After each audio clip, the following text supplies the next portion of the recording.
folks, did you hear about the guy who wrote a song about fajitas? Well, it wasn't more of a song as it was as much a rap. Hey everybody, welcome back to the Jack and Mo Cooking Show, where we put the home back in home cooking. Before we get started, I just want to say hi to the man behind the cam. Hello, Mr. Michael. How you doing today? I'm doing very well, thank you. Did you have a good week? How are you doing? I'm doing all right. I had a very busy week. Did you? Yes. Did you make anything good? No, not really. Mike, we do a cooking show, man. Very busy this week. I got a good one for you today that the kids will love. Today we're making sheet pan fajitas. Couldn't be easier. Okay, so what we're going to do is we're going to start with making our own fajita seasoning. Now you can buy the package in the store, that's pretty quick and easy, but this is quick and easy too. So what we're going to do is we're going to start with 2 teaspoons chili powder. Pour that right in there. A teaspoon of paprika. And now we've got 1.5 teaspoons of cumin. Mix that up. And that's all your fajita seasoning in the envelope that you buy in the grocery store really is. Now we're going to work on our fajita filling. Okay? So what I'm going to do is I'm going to spray our sheet pan with a little cooking spray.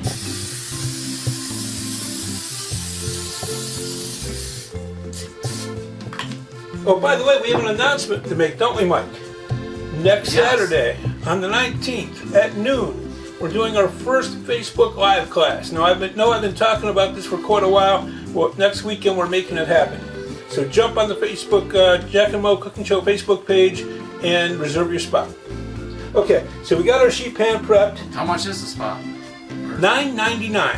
$9.99. If you act now. No, even if you act then, you still get your spot. And part of the proceeds are going to go to the Utica Food Pantry to help feed people in need here right in our community. Oh, that's good. Okay, so we're going to start with, we got some peppers that I've chopped. We got some green peppers. Oh, you know what I meant to get, Mike? An aloha pepper. Remember that thing? That orange and yellow one that we did? The multicolored? Yeah. I meant to get one of those. I've never tried one of those. Yes, you did. You tried it in the dish we made that day. Oh, that's right, the mango. Yeah, and we also have a red pepper. So real quick, I'm going to show you how I chop this. Now, I've said many times, I am not a trained chef. I kind of figure this out as I go. So this is how I do it. Other people might do it differently. First thing I'm going to do is core it. Get that out of there. Now I'm going to take my big knife. I'm going to cut it right in half. And now I'm going to pull all this white stuff out of here. All these seeds. Get rid of all this. Use my little knife.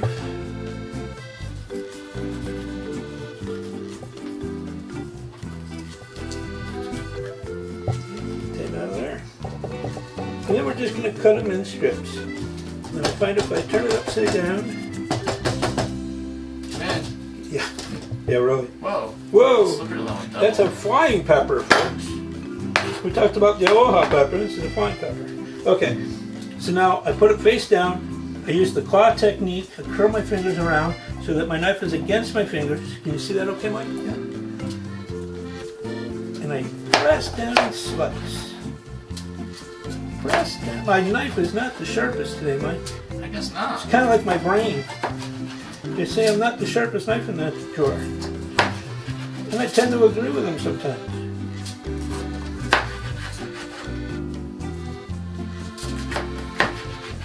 Okay, and one more slice. Yeah, I'm gonna sharpen that baby, don't I? Okay. Make some all over there. Yep. Oh, we're gonna toss them. Don't worry. Okay, now we're gonna do this other part.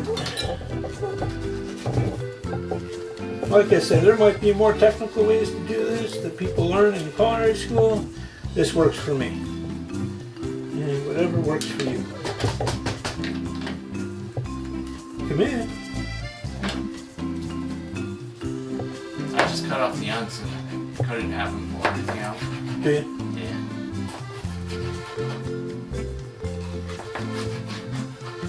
That could be an interesting cookbook. Different techniques from different people. okay. Oh, I'm sure there's someone now saying that I'm doing it wrong. Yeah, I know. Yeah, me too. Yeah, we got a question last week, Mike, via Twitter this time. And the question was, why do you tell such bad jokes? Well, it's sleight of hand, folks. If I tell a bad joke, you might have sympathy on me and actually watch the program. I encourage it. Okay, so we cut the onion right in half, and then we put the onion face down, and we do the same thing.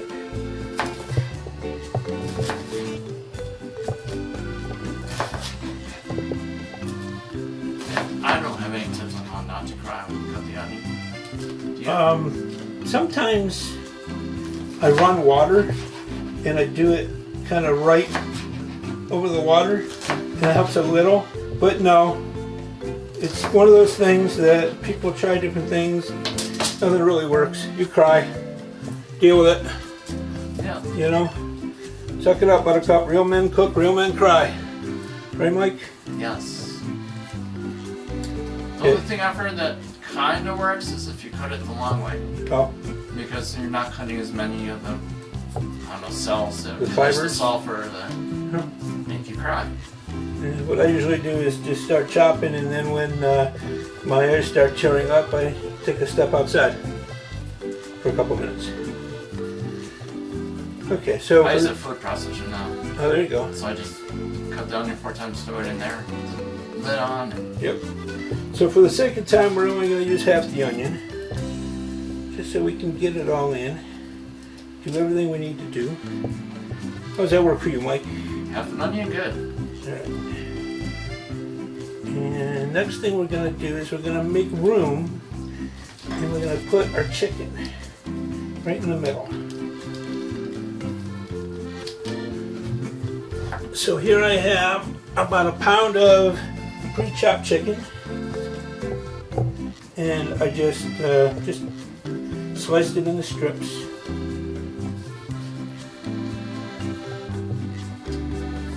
And once we coat it with our seasoning, we'll toss it all together.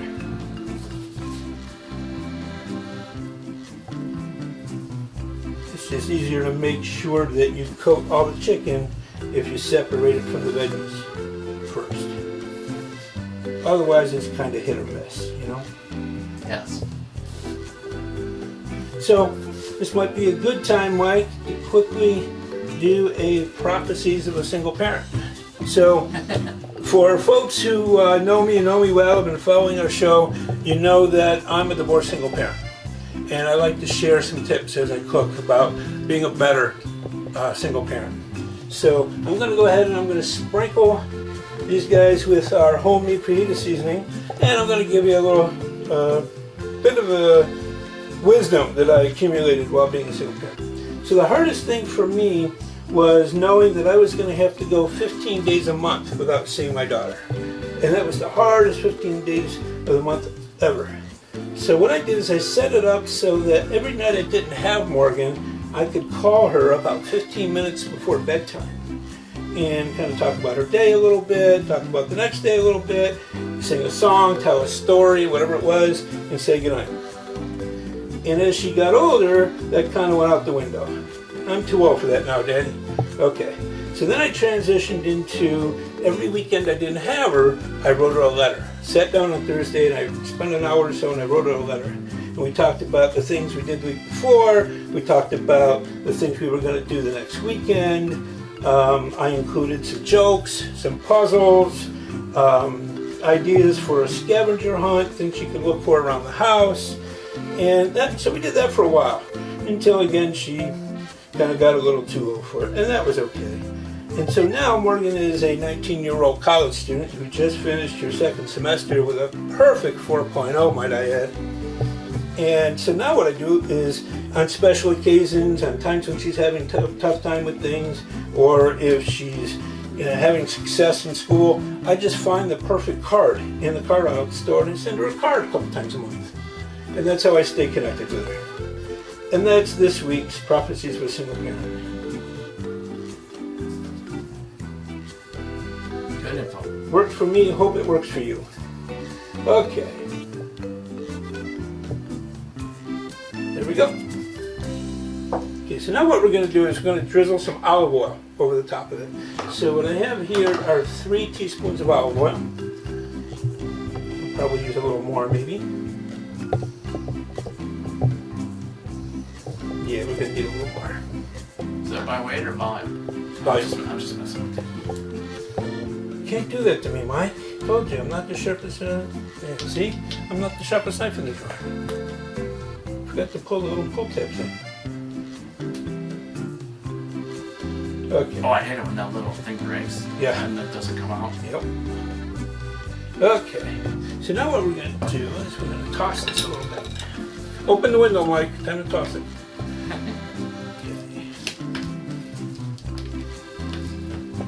So you know what? I'm going to use this guy. You're doing fancy toss.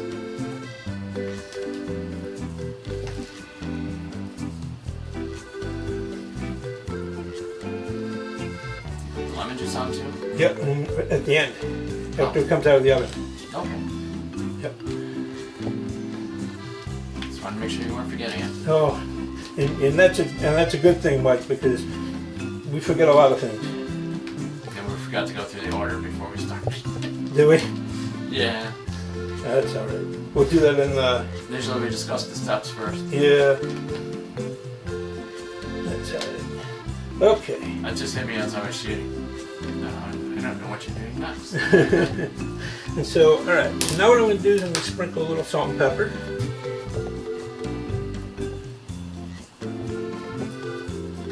Some salt, some pepper. And then we're going to sprinkle some garlic. So some minced garlic.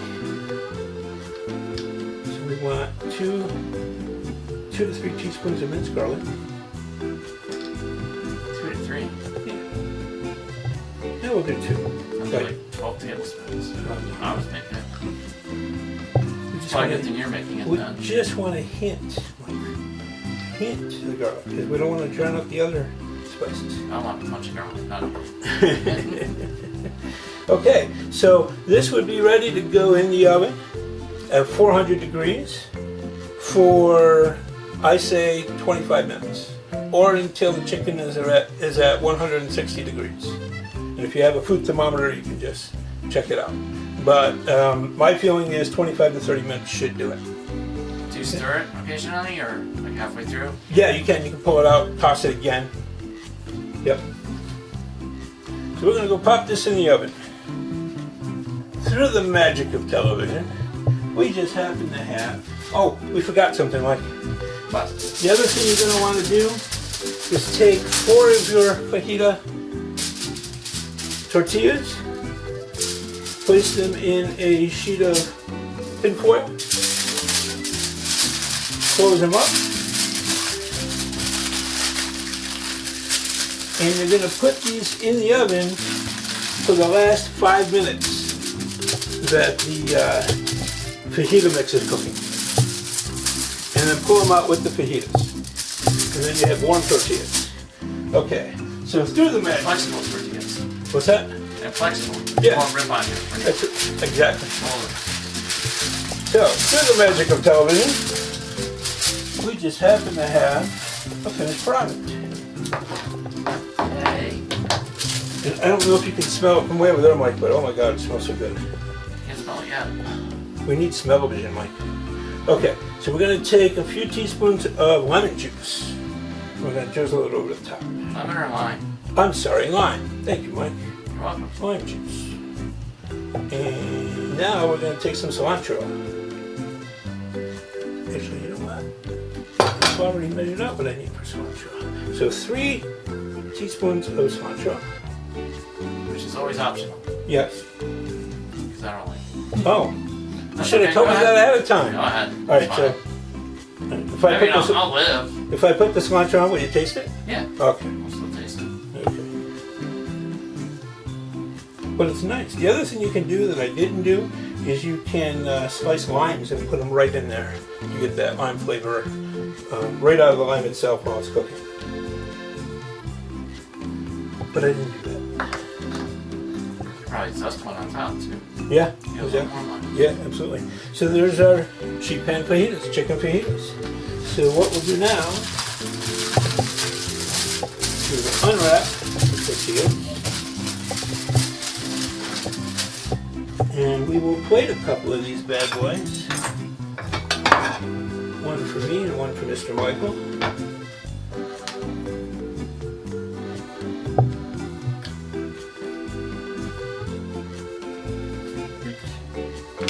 Okay.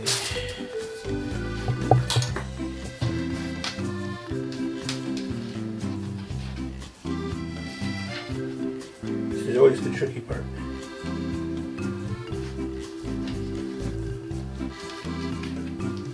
Make sure you get some chicken there, Mike.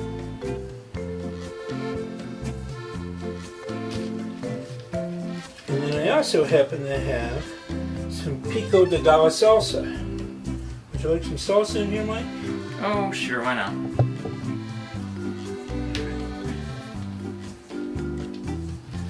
So, this is right from the grocery store.